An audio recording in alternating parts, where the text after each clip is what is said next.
Imagina que você tá com o teu carro andando numa estrada. Estradinha de terra, assim, rural, sabe? E aí você vê um monte de vaquinha ali bonitinha e tal, tudo pastando. Porra, coisa linda de final de semana ali que você tá andando. E aí, do nada, uma dessas vacas tá roxa. Você vai parar e olhar para aquela vaca ali e falar, caralho, tem uma vaca roxa, o que que aconteceu aqui? Basicamente, esse é o conceito desse livro aqui. E eu quero falar como é que o que que eu entendo disso para minha tapeçaria, o que que eu tirei de ideia e o que que dá para você tirar de ideia para a tua também. Quero dar uns exemplos também de tapeçarias que já fizeram coisa parecida e que pra gente, na real, é muito literal essa parada da vaca roxa. Aqui nesse livro, nem é um livro tão bom na real, tá? Mas a ideia é boa. Aqui nesse livro ele dá exemplo mais lúdico, assim, né? Tipo um Nubank, nossa, ele cortou as taxas e aí ele foi disruptivo. Mas basicamente é você ter algum diferencial do teu concorrente aqui que ele quer dizer, né? Mas no nosso caso, tem muito exemplo de tapeçaria que deu certo por fazer de fato um banco roxo, saca? Eu quero começar com o exemplo do Will, da Will Car, bastante gente conhece, faz bastante Fusca. O primeiro vídeo dele que viralizou e que começou de fato a tomar proporção maior a tapeçaria dele foi um carro que ele fez do Lakers e por coincidência foi roxo. E aí foi o primeiro vídeo dele mais viral, assim, que ele passou no Autosport, se eu não me engano, e que estourou, assim. Então, pra gente é um pouco mais literal do que pra esse livro aqui, mas eu quero dar alguns exemplos mais pra frente que não é tão literal.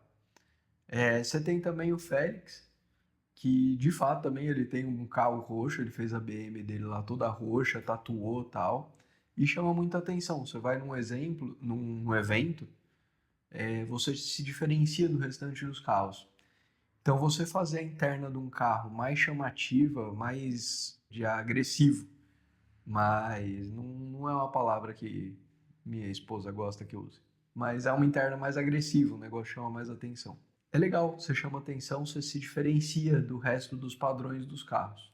Ele fez também uma interna toda rosa lá, daí não foi roxa, mas eu acho que foi uma das primeiras que eu vi que chamou mais atenção, assim. E aí levou no evento, fez toda uma festa. O Leandro faz muito isso, né? Aí, vamos entrar no Leandro, que eu acho que é um caso interessante. O Leandro ele já não fez uma. Não é um carro roxo, assim, não é um diferencial tão agressivo de interna. Mas ele tem uma entrega diferencial. Então ele começou a crescer quando ele fez as paradas dele de. Isso tô falando só de rede social, tá? Mas vou dar exemplo depois. Ele começou a crescer quando ele fez aquelas paradas fantasiado. Começou a crescer não, ele já era grande, né? Mas ele cresceu mais ainda nesse ponto. Então, quando ele fez aquelas coisas mais fantasiadas para chamar a atenção de personagem, de Homem-Aranha, de Aquaman, essas paradas, ele fez de um jeito de chamar a atenção, de fazer um gancho ali, de ter alguma coisa que atrai a atenção para ele. Isso daí é exemplos de marketing, tá? Isso daí a gente falou basicamente de rede social. No caso do Félix, ele fez bastante sem ser rede social também. E o Will também estourou mais. Nesse livro ele fala basicamente para você ter um diferencial. Então eu quero dar um exemplo um pouco mais antigo, talvez, que é a tapeçaria alemão. Lá no comecinho deles, eles eram uma tapeçaria convencional e quando começou a moda de você pegar o banco de tecido, tirar o tecido e botar couro, eles abraçaram. Então lá no comecinho, isso era uma vaca roxa, você fazer o revestimento em couro num banco. E aí eles explodiram, porque a própria concessionária começou a fazer com eles, direto da concessionária mandar lá para fazer. E aí eles escalaram a produção deles absurdo e esse foi um diferencial. E esses são alguns exemplos, assim, tem mais exemplos, tá? O meu banco eu fiz azul. Não é roxo, mas é azul, o banco do meu casinho. E chama atenção. Querendo ou não, já vi banco verde, já vi, pô, é muito literal pra gente, mas não era pra ser. E aí você pode estar pensando assim, pô, Edu, eu sou aqui do interior, nada a ver. Essa galera, eu vou fazer um banco chamativo desse, a galera não vai gostar. E você tem razão. Mas às vezes você pegar e fazer só o banco de couro bem feito, ou só um, sei lá, na sua cidade não tem essa de customizar. Só de você fazer uma costura central, costuma já ser um baita diferencial. não é um negócio muito grande. Aqui, basicamente, eu faço isso. Eu faço uma costurinha central personalizada e não tem nenhuma tapeçaria que oferece. Às vezes oferece quando o cliente pede, mas aqui meio que eu forço a galera a fazer a costura central personalizada. Tem aqui as opções. Deixa eu pegar aqui pra você ver. Tem aqui umas opçõezinhas de banco, ó. E aí tem as costurinhas aqui. Eu vou melhorar isso depois. Mas querendo ou não, só de ter isso já é um diferencial. Só de você ter um showroom, de ter um lugar organizado, só, sei lá, da tua tapeçaria ser organizada já é um diferencial. Mas aí vem o finalzinho do conceito desse livro que é bem legal. Que ele fala que você tem que ordenar, como é que é o nome disso? Tirar o leite dessa vaca roxa até secar. Só que você tem que entender que ele seca. Isso que eu acho massa. Porque imagina nesse meu cenário aqui. Se eu faço uma tapeçaria bonita e, porra, estouro aqui de dar certo, nossa, só tem eu de tapeceiro na cidade. O resto tá vazio porque eu estourei aqui e todo mundo traz pra mim. Todo mundo vai fazer igual. Todo mundo vai pegar e falar, pô, se era isso, eu vou fazer um showroom também, vou deixar bonitinho aqui. E aí já parou de ser uma vaca roxa, já não é um diferencial, todo mundo já fez.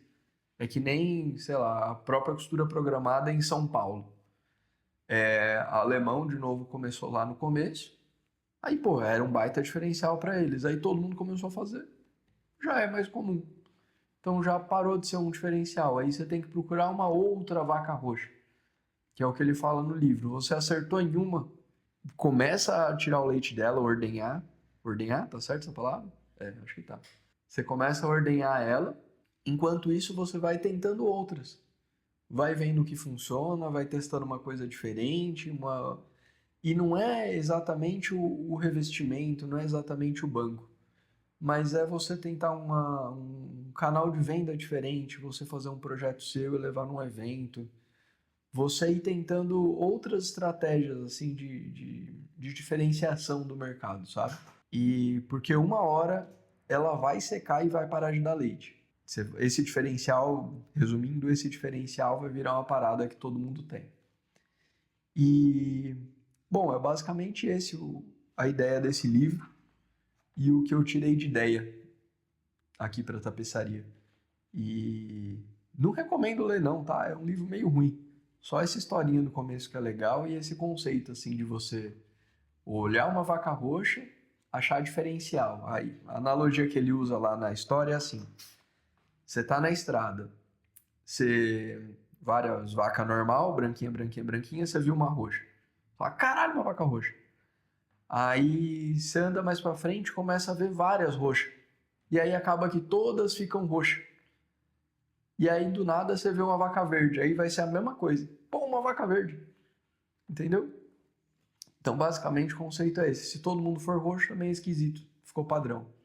Então é você tentar se diferenciar de alguma forma dos concorrentes. E é esse conceito. Se gostou do vídeo, se inscreve aí, dá um like, faz essas coisinhas de YouTube. Eu tô começando, a ideia é ter mais vídeo aqui. E vai ser mais ou menos nesse estilo. Vou dar dica de tapeçaria, vou dar umas coisas que eu fico pensando aqui de marketing, de coisa que eu gosto de empreendedorismo. E vou contar um pouco da minha história aqui da tapeçaria, essa é a ideia. Se gostou, dá o like aí. Pô, e eu acabei de lembrar aqui, o vídeo era para ter terminado, mas eu acabei de lembrar que esqueci de umas coisas aqui que era para ter falado também. Não é só você fazer também um negócio diferencial e guardar em casa, tá? Tipo, não é você fazer um banco todo diferenciado, um projeto todo diferenciado pro teu carro e guardar ele na garagem. Você tem que mostrar ele pra uma galera, tá? Esse diferencial que você tem.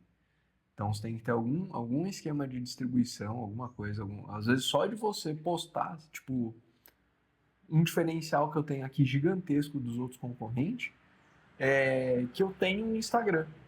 Tipo, não é que é um Instagram bem feito, é só umas fotinhos lá postadas, uns vídeos dos carros que eu fiz, e o meu Google lá é 5 estrelas. E aparece em primeiro ali. Pô, isso daí já é um baita diferencial pra mim aqui, porque ninguém tem. Mas é um diferencial super fraco, assim, tipo, pô, se alguém for lá no Google arrumar a tapeçaria deles lá, tipo, colocar as fotos do serviço, e postar as fotos no Instagram, já acabou meu diferencial. Mas por enquanto, porra, é uma baita vaca roxa que eu tenho assim. É um baita diferencial da minha tapeceria só de distribuir. Só distribuir não, só das pessoas conseguirem me achar e verem serviços que eu já fiz, já é um baita diferencial por enquanto. Então, não é simplesmente você fazer uma coisa super disruptiva e falar, pô, beleza, fiz aqui um baita banco diferente, um baita projeto foda. E ninguém viu. Então aí já não é um diferencial. Você tem que fazer e tem que mostrar para todo mundo e mostrar esse diferencial para as pessoas, sabe? Era só esse último adendo aí. Agora acho que é isso aí.